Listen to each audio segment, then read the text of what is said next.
Hi viewers, welcome to our channel. ప్రస్తుతం మనతో పాటు ఇమ్మంది రామారావు గారు సీనియర్ జర్నలిస్ట్ ఉన్నారు. వారితో ఒకసారి మాట్లాడదాం. సార్ నమస్కారం. సార్ నమస్తే బాబు. సార్ మొన్నటి నుంచి కూడా ఋషికొండ ప్యాలెస్ కు సంబంధించిన వీడియోలు, ఫోటోలు సోషల్ మీడియాతో వైరల్ అయిపోతున్నాయి సార్. అంటే మరి ప్రజల డబ్బును ఇంత వృధా చేసేసారు అని చెప్పేసి టీడీపీ ఒక నరేషన్ తీసుకురావడం మనం చూస్తున్నాం. అంత వృధా చేసేసారని చెప్పేసి ఆ వీడియోలన్నింటినీ కూడా మన సోషల్ మీడియాలో వదిలేస్తారు. ఇప్పుడు దాని పట్ల వైసీపీ వాళ్ళు ట్వీట్ చేస్తారు, అదంతా ప్రభుత్వం సంబంధించినదే, సో దాన్ని మీరు ఎలా యూజ్ చేసుకోవాలంటే అలా యూజ్ చేసుకోవచ్చు, అంతేగాని దాని లోపలికి వెళ్ళి ఫోటోలు తీసినంత మాత్రాన ప్రజలకేం మేలు జరగదు, అది మీ మానసిక సంతృప్తి కొరకు మాత్రమే ఇదైతుంది తప్పితే మేలు అయితే ప్రజలకు ఉండదు అని వాళ్ళు అంటున్నారు సార్.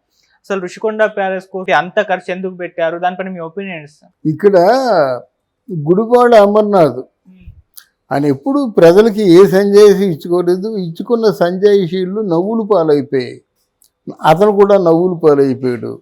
ఇటువంటి ఒక క్లిష్ట పరిస్థితుల్లో ఏ సజ్జలో ఏ విజయ సాయి రెడ్డో ఇస్తే బాగున్నావు. వీళ్ళు తెలివిగా వాళ్ళు తప్పించుకొని ఒక్కొక్క సబ్జెక్ట్ని ఒక్కొక్కరికి హ్యాండ్ ఓవర్ చేస్తున్నారు, వాళ్ళు మాట్లాడుతున్నారు. అక్కడ గుడివాడ అమర్నాథ్ అనేవాడికి ఏమీ తెలియదు. అసలు ఋషికొండ అది ప్రభుత్వానికి స్వాధీనంలో ఉండవలసినటువంటి కొండ కాదు, అది ప్రకృతి ప్రసాదితం. అంటే భీమునిపట్నంలో ఉన్నటువంటి సముద్రం ఏదైనా పోటు వచ్చినప్పుడు తిరగబడితే అడ్డంగా ఉంది వైజాగ్ వెళ్ళినంత వరకును. అది ఋషికొండ. ఒకటి చారిత్రక ప్రాశస్త్యం ఏంటంటే ఋషులు తపస్సు చేసుకునే కొండ కనుక దానికి ఋషికొండ అని పేరు పెట్టారు. అక్కడ మట్టి ఎర్రమట్టి, రెడ్ హిల్స్ మాట, అంటే కైలాసాన్ని పోలినటువంటి విధంగా ఉంటుంది. అక్కడే మెకన్నాస్ గోల్డ్ షూటింగ్ కూడా చేశారు. కైలాసాన్ని పోలినట్టుగా ఉంటుంది. తర్వాత బౌద్ధుడి కాలం నుంచి ఆ ఋషికొండకు ఒక ప్రాశస్త్యం ఉంది. ఋషికొండ అంటే దాన్ని కలిసే ఉంది తొట్లకొండ. ఆ తొట్లకొండలోనూ బౌద్ధుని ఆరామాలు అక్కడ నిర్వహించారు. బౌద్ధుని ప్రచారాలు కానీ, బౌద్ధుని తాలూకు భక్తి ప్రపత్తులు కానీ, ఇవన్నీ కూడా అక్కడ అసలు ప్రపంచం అంతా బౌద్ధమయం అయ్యే పరిస్థితి వచ్చినప్పుడు ఇక్కడ కాదు, ప్రపంచవ్యాప్తంగా అలముకుందన్నమాట. అప్పుడు ఇక్కడ అమరావతి ఒకటి, ఇక్కడ భీమునిపట్నంలో తొట్లకొండ. ఇది చారిత్రక ప్రాశస్త్యం. అలాగే సైంటిఫిక్గా ఈ కొండలు ఆ సముద్రానికి అడ్డుంటాయి కనుక దాన్ని ఎవరు డిస్టర్బ్ చేయరు. అలాగే ఎవరైనా పెద్దవాళ్ళు వచ్చినప్పుడు, టూరిస్టులు వచ్చినప్పుడు, అంటే మన దేశం నుంచి కాదు, ఎక్కడైనా విదేశాల నుంచి వస్తారు కదా, వాళ్ళు పెద్ద వాళ్ళు ఉంటారు.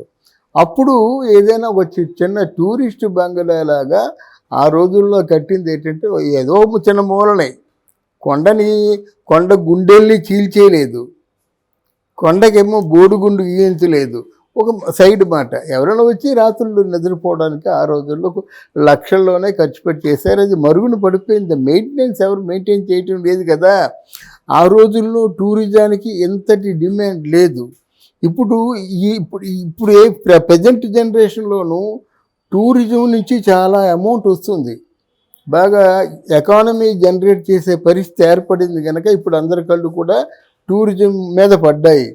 రోజా లాంటి అసమర్థురాలు కాబట్టి ఆవిడేమి చేయలేకపోయింది. ఆయనకు కూడా తెలిసింది ఏమీ లేదు.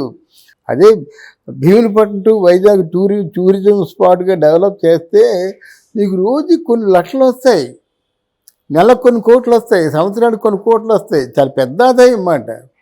అందువల్ల మరి ఎవరు చేయలేదు. అక్కడ కన్స్ట్రక్షన్ కట్టడం తప్పు అని చెప్పారు. కోర్టు ముట్టుకాయలు వేసింది. జగన్మోహన్ రెడ్డి ఇంకా రాబోయే 20 సంవత్సరాల్లో నేనే సీఎం కదా, మన దగ్గరికి ఎవరు వస్తారనేటువంటి ఉద్దేశంతో కట్టేశాడు. ఆ కట్టడం మా ప్రభుత్వ భవనాలంటే దానికి ఒక సిస్టమ్ ఉంటుంది. ప్రభుత్వ భవనం అయితే 100 కోట్లు ఖర్చు పెడితే 1000 మంది ఉండేటువంటి భవనాలు కట్టుకోవచ్చు. పాలిష్డ్ తాలూకు మార్బుల్ ఇవన్నీ ఇంత రిచ్గా కట్టవలసిన అవసరం లేదు. అక్కడ ఎంత లోడ్ ఆఫ్ వర్క్ జరుగుతుంది, అక్కడ నైస్గా కట్టుకోవచ్చు. కానీ ఇంత రిచ్ 500 కోట్ల రూపాయలు విలువైనటువంటి ఆ ప్యాలెస్ని కట్టించడం మాత్రం పొరపాటే. కట్టిన వాళ్ళది పొరపాటే, కట్టించమన్న వాళ్ళది పొరపాటే. అంటే ఏమిటి, ఆయనకి ఏదో అక్కడ కూర్చొని ఆ టెర్రస్ మీద కూర్చొని ఆ సముద్రంలో ఆ కెరటాలు దూక్కుంటూ వస్తున్నట్టు చూసి ఎంజాయ్ చేయాలి, అదే అతని కోరిక. మరి అతని కోరిక అయితే అది కట్టించవచ్చు, ఏమైనా చేయొచ్చు కదా. చేసినప్పుడు తన డబ్బుతో తను కట్టించుకుంటే బాగుంటుంది. ఎప్పుడైతే ప్రభుత్వం డబ్బుతో కట్టించాడో అప్పుడే కదా ఒక సమస్య వచ్చింది. దాన్ని తెలివిగా ఏం చేశాడు, రోజా చేత, ఎవరూ లేనట్టుగా రోజా చేత ఓపెన్ చేయించాడనమాట. ఇవన్నీ దొంగతనంగా జరిగినాయి కదా.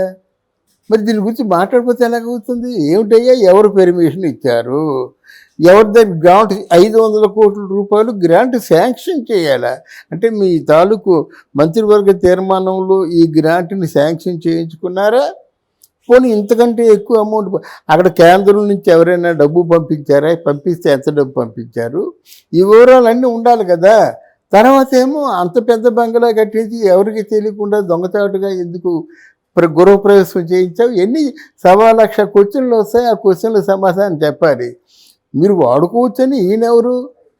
ఇది చెప్పడానికి ఈయనెవరండి? గుడివార అమర్నాథ్ దేవుడు చిన్నపిల్లడు చెప్తాడు, ఇది ప్రభుత్వ భవనం, ప్రభుత్వం వాడుకుంటుంది. అయితే ఒకటి, చంద్రబాబు నాయుడు చిన్న హెడ్ కాదు. ఆ భవనాల్లో కానీ రేపు ఫారెన్ నుంచి వచ్చేవాళ్ళు కానీ అక్కడ ఇంటర్నేషనల్ ట్రేడ్ సమ్మిట్ పెట్టేటంటే మొదలు పోతాయన్నమాట. అది ఆయన ఆల్రెడీ దృష్టిలో పెట్టేసుకున్నాడు. వీళ్ళెవరు చెప్పాల్సిన అవసరం లేదు. ప్రొసీడింగ్స్లో ఏవైనా లోపాలు ఉన్నట్టయితే వాళ్ళు చూసుకుంటారు.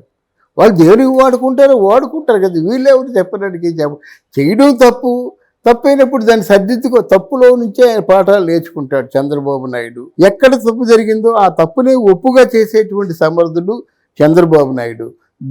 రేపొద్దు బ్రహ్మాండంగా సింగపూరు, అమెరికా, ఆస్ట్రేలియా, యూరప్ ఈ దేశాల నుంచి తప్పకుండా ఈ ట్రేడ్ వర్గాల వాళ్ళని పిలిచి మంచి బ్రహ్మాండమైన వ్యాపారం చేస్తాడు. అలాగే మీకు భీమునిపట్నం నుంచి విశాఖపట్నం వరకు బ్రహ్మాండమైన టూరిస్ట్ స్పాట్లు. అక్కడ సముద్రం ఎలా ఉంటుంది తెలిసిన, 21 అడుగులు ఎత్తుకు ఎగురుతుందండి సముద్రం. న్యాచురల్ రాక్స్, సహజ సిద్ధమైనటువంటి రాళ్ళు. ఆ రాళ్ళల్లో శిల్పకళా రూపాలు. అలా చూస్తుంటే ఓ చంద్రుడిలాగా ఉంటారు, ఓ సూర్యుడిలాగా ఉంటారు, ఒక బుద్ధుల్లాగా ఉంటాడు, ఒక హనుమంతుల్లాగా ఉంటాడు. ఏంటి, వాటర్ కోరేస్తుంది కదా, ఆ కోరేస్తే ఆ రాళ్ళు అలాగ ఉంటాయి అన్నమాట. ఎవరు కూడా అక్కడ టూరిజము లేదు, టికెట్లు లేదు, కానీ రోజుకి కొన్ని వేల మంది మొత్తం ఈ బీచ్ రోడ్లంతా తిరుగుతూ ఉంటారన్నమాట. దాన్ని ఊరకనే ఎందుకు తిప్పడం? మనిషికో 100 రూపాయలు అయితే రోజుకి ఎంత అవుతుందండి? చూసుకోవాలి కదా. పండగ పబ్బం వచ్చినట్టయితే అక్కడే ఉంటారు అందరూ. సముద్ర స్నానాలు అయితే అక్కడే ఉంటారు అందరూ. ఈ మిట్లడు అంటే ఇవన్నీ చేయడం మానేసి కూర్చున్నారు. ఈరోజు ఏదైనా మాట్లాడితే దానికి ఏమైనా అర్థం ఉందా? డెఫినెట్గా వాళ్ళు ఉపయోగించుకుంటారు. డెఫినెట్గా వైసీపీ పార్టీకి తగిన శిక్ష పడుతుంది. అలాగే ఎవరైనా పెద్దవాళ్ళు వచ్చినప్పుడు, టూరిస్టులు వచ్చినప్పుడు, అంటే మన దేశం నుంచి కాదు, ఎక్కడైనా విదేశాల నుంచి వస్తారు కదా, వాళ్ళు పెద్ద వాళ్ళు ఉంటారు.